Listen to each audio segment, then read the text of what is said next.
In 2000, we bought an abandoned 100-acre farm in the foothills of the Appalachian Mountains. We spent years cleaning it up, built a new house, and now are trying to make it a functional homestead farm. Welcome to Red Tool House. Hello everybody, welcome back to Red Tool House. I'm Troy, this is Kelly. Hello everyone. What we want to do in this video, you may think, okay, this is the third video in a row where we're inside. Well, the reason why we're inside is it is 5 degrees outside. I promise you next week, however, we'll get back to videos where we're outside actually doing stuff on the homestead. So since it's winter and cold, we thought we'd come inside to shoot this video. And as you can see, we still have our Christmas decorations up, but all proper people keep their Christmas decorations up until Epiphany. If you don't know what Epiphany is, you can look it up. This is our last video of this week that ties into our theme of Resolution Week. So the last two videos kind of talked about, kicking off 2018, and this is part of that. What we want to do here is kind of go through a question and answer and discuss suggestions that you guys have given us. There's been a lot of questions that have come through either on the comment section of the videos, through Facebook, through our website contact form. Our survey, the survey that we have out there. We've got a lot of good questions, a lot of good comments. So we want to address those. And you could say that the kind of overall theme of this is we want to be more transparent. 2017 was really a great year for Red Tool House and the channel, because we saw at the beginning of January of 2017, we had, I think, 600 subscribers. In January of 2016, and now here January 2017, I believe we're just over 7,500 subscribers. So that's really cool, and we are really humbled. I never could imagine that there'd be 7,500 people that would click a button to say, yeah, let's watch and see what Troy and Kelly have going on, because I can't even get my own folks to watch what I do, much less. So we want to kind of go through this and answer. There's some things that I want to clear up that I haven't been clear on some things. Because there's been a lot of questions coming in about it, but also just to allow kind of a look under the hood more and make sure that there isn't things that we're misrepresenting or that people, things that people want to know. So we're going to dive right into our questions now. Okay, my family and I watch all of your videos and can't wait to see the next one. We also live in West Virginia near Bridgeport and was curious if you did farm tours. Farm tours? Do we do farm tours, Kelly? Not in this time. We don't do farm tours. We haven't really gotten a lot of inquiry about that. We've had a couple people that have come on farm because of either buying pork from us, or they've been involved with the channel, or they've seen us through that process. But I won't say that we won't open the farm. Again, we don't have anything to hide, but I can't say that we'd say, hey, we're doing farm tours now, everybody come down, because we also have a lot on our plate that we try to do. I have my marketing business. Kelly's homeschooling the boys, and then of course we're still trying to do all of our homesteading stuff. So I can't say that we say, hey, stop by any time, like Joel Salatin's policy. Man, I'd love to be able to do that, to be able to accommodate people, but that's just not something we can do right now. Yeah, we understand that people want to see where the pork is coming from, and I understand that. Mm-hmm. And we'll obviously, if we have a request, we want to make sure that we are allowing people to come out and see, how the hogs are being raised. Hopefully we're showing a lot of that on camera, but I understand that people want to see that in real life too, and so that's understandable. And hopefully, we can, if we do get a lot of requests, maybe it's something that we can look into in the future. Well, we've talked about probably the most logical step, and maybe if it's in 2017, great, that's maybe when we'll try to do it. I'm not going to make any promises because it's so many things that need to come together. But we've even talked about maybe we just do an open house, that sometime during the summer when it's not muddy, there's, the weather's nice, there's leaves on the tree, trees, it doesn't look brown and burned up, that we do an open house and promote that well ahead of time and invite people to come. And that way we can take time out of our day, take that whole day or that whole weekend just to designate, hey, we're going to spend time with people that want to come, tour the place, do whatever people want. Again, I still can't imagine if we do that there'd be 5 people show up, 4 of which are family. I have no idea. But yeah, that's a good question. Okay. What breed of hogs do you raise, and what led you to choose the particular breed? By Alex. Okay, Alex. Yeah, I think Alex sent that via email because we actually had a pretty good thread back and forth. But to share this with all the other viewers, the breed of hogs we chose were really what was available at the time. It's kind of mutts that a local farmer had a litter. We were just getting into all this. That was a real, other than chickens, that was our first foray into livestock. And but one definitely had Hampshire characteristics. Actually, two of them had Hampshire characteristics, and then one was definitely more landrace. So we just started there. So I've discovered, though, in breeding, I like adding the Duroc genetics to the line of genetics that I have. So that Hampshire mix and that landrace mix, I really like adding Duroc in there. Now, this last litter, we actually added in Berkshire, and I wasn't as pleased with that. I'm definitely, what I've bred now is gone back to Duroc. I just really like the conformation I get from a Duroc mix. But I'm not looking to keep a pure breed line. I want that hybrid vigor. I want to have mutts all the time because it just produces good quality meat. You don't have as much health issues, it seems. I've really been happy with that. So we're probably always going to camp out in mutts. I don't want to ever have, I don't want to say ever, but I don't plan on having registered animals like that. That would be a specific breed line. Have you ever spoke about how and why the black Australorps fend off the hawks? If not, could you tell us how do they? Dave. Yeah, Dave asked this question just the other day, and I did answer him on the YouTube comments. It's my understanding, again, don't quote me on this, don't call me and say, hey, I had a hawk wipe everybody out because I had black Australorp, but we have seen firsthand, based upon information that we were given, that the black Australorp, when a hawk sees it from the air, it thinks it's a crow, and a crow is the natural enemy of a hawk, and they just don't get along well. So a hawk is not going to come down and try to mess with chickens that look like crows, or even mess with chickens around chickens that look like crows. And maybe not just one black Australorp, yeah. But maybe just to have. Yeah, I don't think you can have a flock of 30 chickens and you got one Australorp walking around. I mean, we are predominantly have black chickens. And again, it doesn't have to be an Australorp, it just needs to be a black chicken that looks like a crow. Now, maybe you have smarter hawks in your area. Maybe our hawks are ignorant, but before we had Australorps and we had just Rhode Island Red, man, we were getting them. They're getting nailed constantly, and I have never, knock on wood, had a hawk attack since we've had Australorps on the farm. Okay, this was in response to episode 49. Great info, but something I haven't heard you mention, especially since you live in West Virginia, is mineral rights. Maybe you could shed a little light on the subject. So yeah, episode 49 is where we talk about you're trying to find land that isn't publicly listed, that type of thing. And that's a good question, mineral rights. And my goodness, man, you talk about a can of worms. We could spend hours talking about that. In fact, I do have that teed up in some upcoming videos to talk about the issues with land that you could run into, mineral rights being one of them. And where we are in West Virginia, which is heavy in natural resources, we've had a history of oil production, we have a history of natural gas production, and obviously everything we're known for in West Virginia is coal. So mineral rights around here, there's just a small percentage of landowners that still own their mineral rights. The natural resources companies have, through various ways, through legal ways, and maybe some even a little less than legal, have pretty much acquired all of these mineral rights. So we sit on 100 acres. We do not own the mineral rights to this property.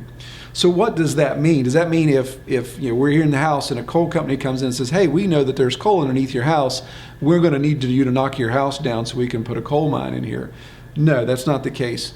I have surface rights to this property, so I will always trump the mineral rights.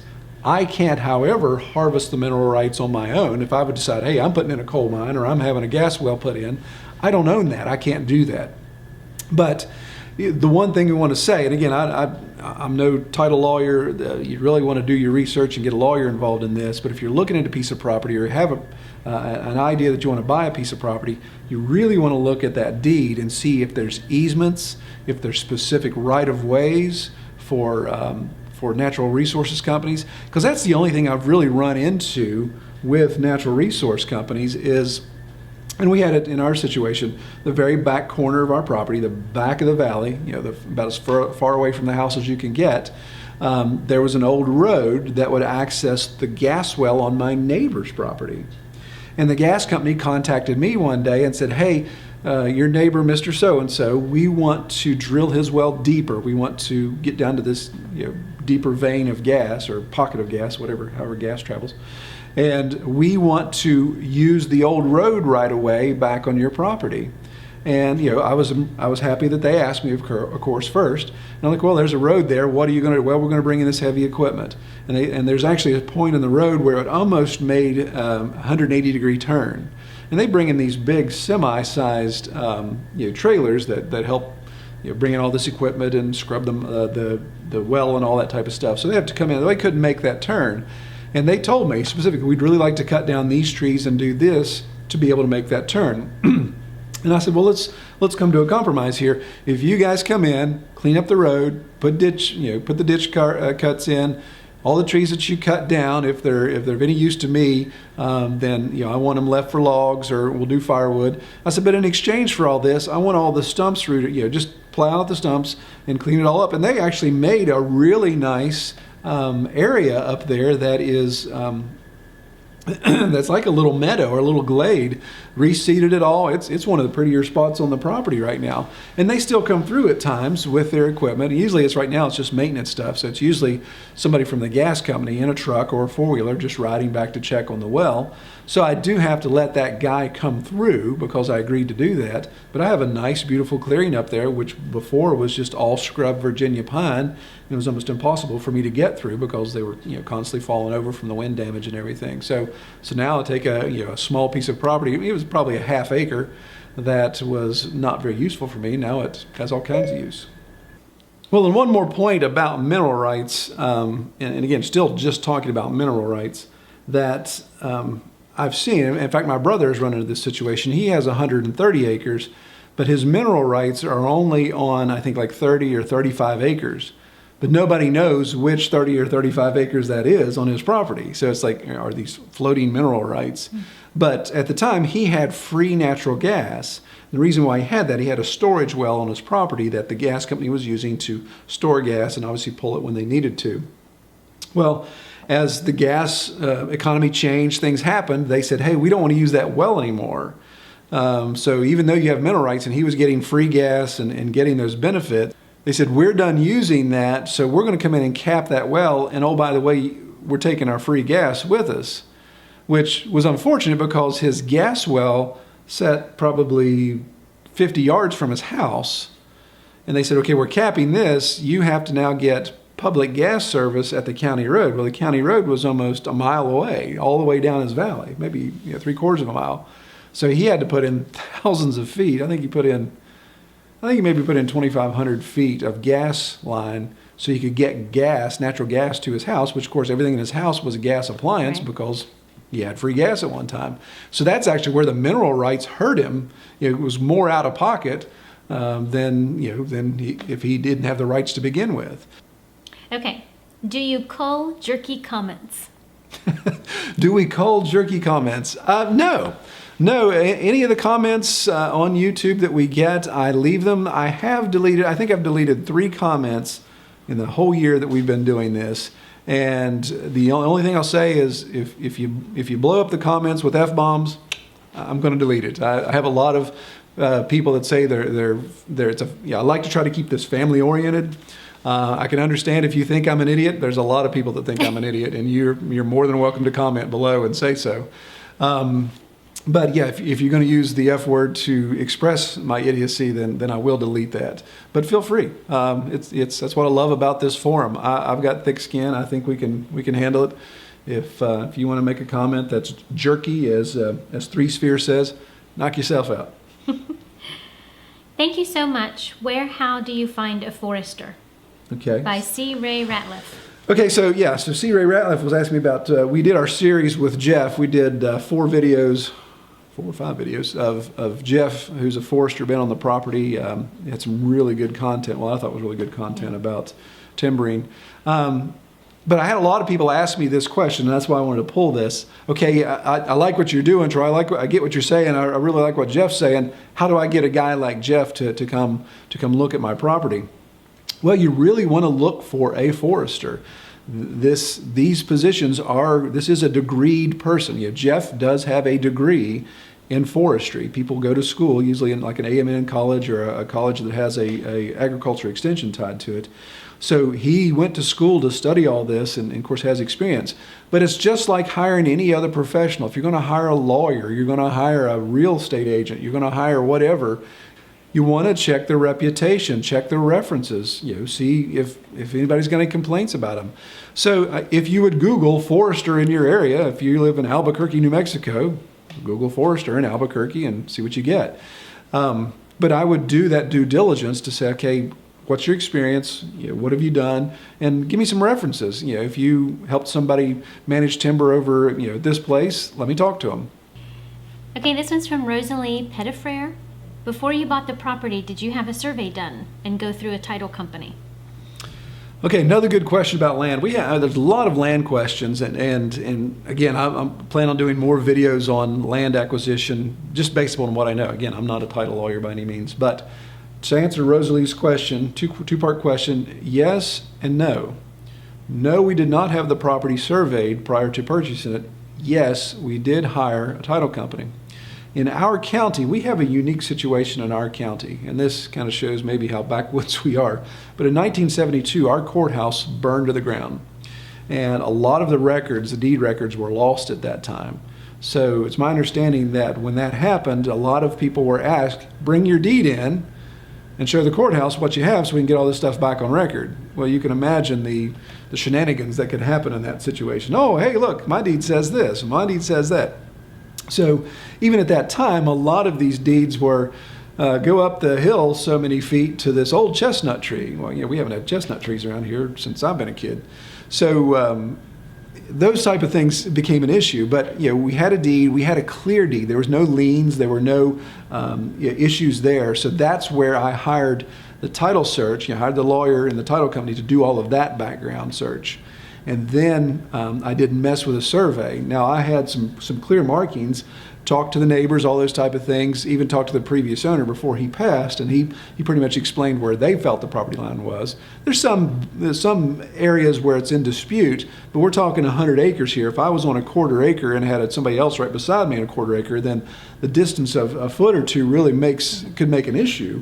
If you're side by side with a neighbor, but if my neighbor on the north side's over maybe a couple feet, I don't care. I mean, it's one of those things, as long as it doesn't keep moving. We don't want the line to keep moving every year, which it doesn't. Got great neighbors. But when we actually did take the house from our local bank and put it on a 30-year fixed, we had to. The bank required that we had to have some of the property surveyed. So we paid to have the front 10 acres surveyed, because to have the whole 100 surveyed with our courthouse issues, these survey companies were coming in and saying, hey, your price is going to be 400%, 600% more than what it would be if we were in any other county. So we just did the minimum 10 acres and took care of that. Okay, this was a response to how you're going to fund your homestead. Megan Campbell says, I did not expect her to say, sell your body. Megan, I'm learning that he doesn't cut everything out that I think he's going to cut out. That was a valid answer. I actually commented back that it wasn't Kelly was saying to sell her body, she was suggesting to sell my body. That's right. We've tried that in the past, and people keep asking for coupons.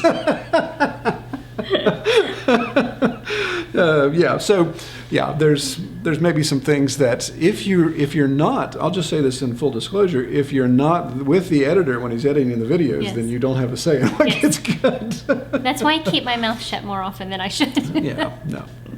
We cut out, every time she cusses, all that stuff, I cut all that part out. So. Okay, this is from Superma74. How old should a sow be before breeding? Old enough to consent, Superma. No means no. No, actually. This is going downhill quick.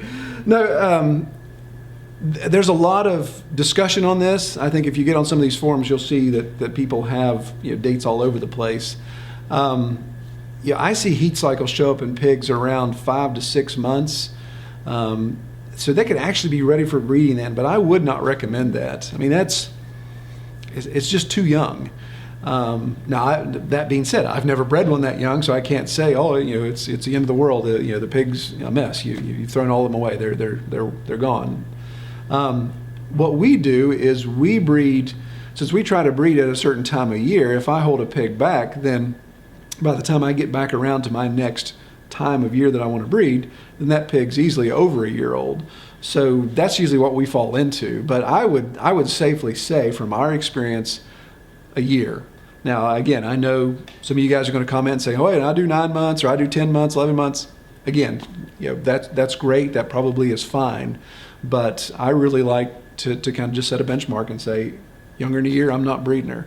If she's coming right up to that, and we're off a couple weeks, then maybe I will. But no, I won't push it there. This is in response to episode 49. Did you pay cash at closing, or was there a financing contingency? Okay, this is, who was it? That was Coffee. Yeah, I love that. That's the YouTube name, was Coffee. Coffee, right, Kel? So this is where I feel that I may have been a little bit misleading in episode 22 and even in 49. Because again, it's one of those things when you're in front of a camera, you think you've expressed something well enough that everybody understands. But I've gotten a lot of questions, like Coffee have posted here, about you talked about you got your property for $200 an acre, or you paid $55,000 for your property. So wow, you're that far ahead of the game. And then there was even one comment. One person made a comment. Yeah, not everybody has $55,000 in their pocket to go out and buy property. We did not have $55,000 in our pocket. We went the route that everybody goes, and we had to. Even though we got the property for $55,000 and sold $35,000 worth of timber, you would think, okay, $20,000 is that all you had to finance? No, because we used a lot of that money to get things cleaned up and get started on stuff, to build our garage apartment, which is now my workshop. We paid for all that with cash. But when it came time to build this house, I did not build this house for $30,000. That didn't happen. So we had to go get a mortgage. And as I mentioned earlier in this video, we went the route of a construction loan. After that, we closed on that, and then we went to the secondary market and got a 30-year fixed mortgage. And we even just refinanced, about 7 years ago, 5 or 7 years ago, when finance rates were really low.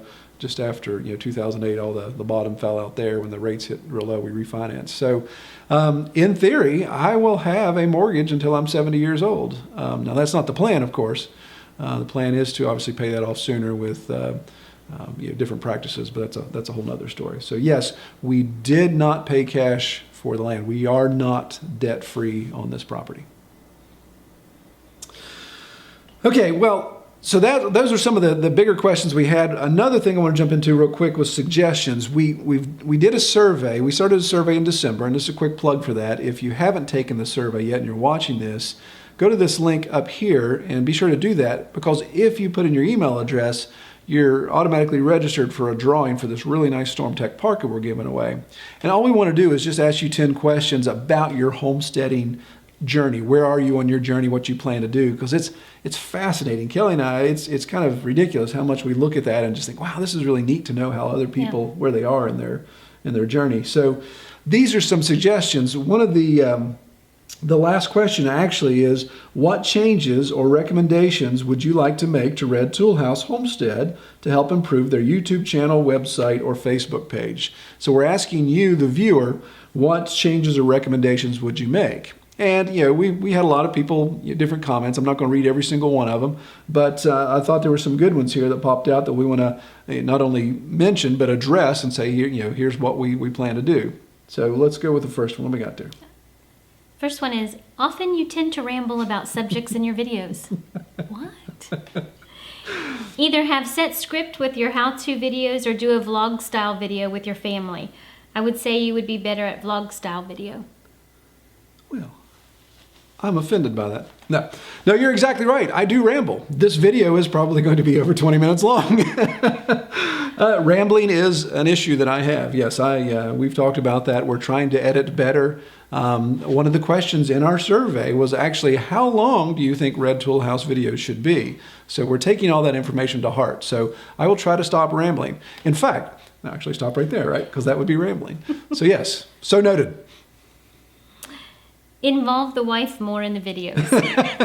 I threw that one in there because I see that a lot. Everybody wants to see more of my wife, and I like to see more of my wife. So yeah, we'll try to include her as much as possible. She obviously has a lot going on as well. Homeschooling 2 teenagers now is more than a full-time job. So we'll try to incorporate her more into that. Trying to convince her to do a whole series on homeschooling, and she's. How would you respond to that request, Kel? I think that's difficult for me. I feel like I'm not qualified to give that information. I've learned so much over the years of homeschooling, and I'm just not really sure how to start that. I think you're qualified, and neither of our kids are blathering idiots, so you've done something well there. I mean, definitely feel that what we're doing is good for our family, but how to get someone else started, that's a big step. Yeah. I'd like to do it, but I've tried to tell her, just throw out any advice, just like I do. Just even if you don't know what you're talking about, just say it. People will watch it anyway. No, so that's what we'd like to do. We'll try to convince her to do more of that. Okay, it's pretty darn good as is, but if I had my pick, I'd ask for a bit more small animal husbandry and more of Mrs. RTH in the kitchen. I'd like to see more of Mrs. RTH in the kitchen as well. No, that's not fair. We actually had a very lovely meal before we sat down to have this video shoot. So small animal husbandry and more of Mrs. RTH. I think the comment there is obviously referring to more of your recipe type stuff that we've done, because I think we've only done one recipe video, haven't we? Yes. And we would like to do that. There's obviously things that Kelly's really good at. There's things that she's trying and new techniques, new equipment. Like I got her an Instant Pot for Christmas, so we've had Instant Pot meals, and those have been great. And we want to try, making our own sausage. We want to try pepperoni, all those different things that we want to try, and we'll definitely do videos of that. So definitely agree. We'll jump on that. Okay, this one says, the hair. Haha, just kidding. No changes recommended. Keep up the good work. What don't they like about your hair? That's terrible. Now, you can talk about my wife, but you can't talk about my wife's hair. You think that was in reference to me? And that was actually my comment. Oh, yeah. Yeah, exactly. That is your signature. Okay, so I assume they're talking about my hair and not your hair, right? Okay. Well, in all fairness, yes, I am due a haircut. But at least we don't look like this. That was Kelly and I in high school. Yes, we were high school sweethearts. And so that's how cool we were back in the 80s, right, Kelly? Woohoo! Okay, next one, more in-depth and detailed videos with a longer time period. That would require me to ramble. No. More tractor videos. More tractor videos. I like that. I like tractor videos. Actually, your wish is my command. Next week, we will have a tractor video. It's queued up and just need to do some final editing on it. Hopefully it won't snow 6,000 feet next week, but we hopefully should have a tractor video. Reply to emails sent. That was good. Yeah, I'm sorry. If you have sent me an email and I did not reply, I apologize. I try to respond to every single email that comes through the contact form. If for some reason I didn't, one mistake that I make sometimes is I will be at the office or I'll be somewhere. Sometimes I've even been in client meetings and see an email come up from the Homestead. And I'm like, ooh, I want to check that out. So I look at it real quick and think, I'm going to respond to that when I get back to a spot where I can respond to it. And then, of course, it gets buried in other stuff. So whomever this was, I apologize. I was not trying to slight you. Even if you were telling me that I ramble, I was not trying to slight you. So if I did not answer a question, please send it again, and I will be more than happy to answer. Wrangler Star pops up on my YouTube all the time. If your channel was up there, I'd watch more of them. I love that comment. Yeah. So if I would pop up as much as Wrangler Star, this guy would watch more. Amen, brother. If I could pop up as much as Wrangler Star, I'd be a happy man. I think Cody has, 500,000 subscribers, so I think we're a little bit lower than him right now. We're trying. Yes, please, if you haven't, subscribe. Help us get closer to Wrangler Star. I really like the Forester guy, perhaps more with more detail. What trees, types, how many, why this one and not that one, how to manage for firewood, for personal lumber projects, etc., etc. Okay. Yeah, and that's the reason why I pulled that one out particularly is, we've kind of already talked about Jeff a little bit, but Jeff was the first professional that I've had on the homestead to give his professional advice on what he does for a living. And I'd like to do more of that because I am definitely not the single source for information when it comes to all the cool things to homestead.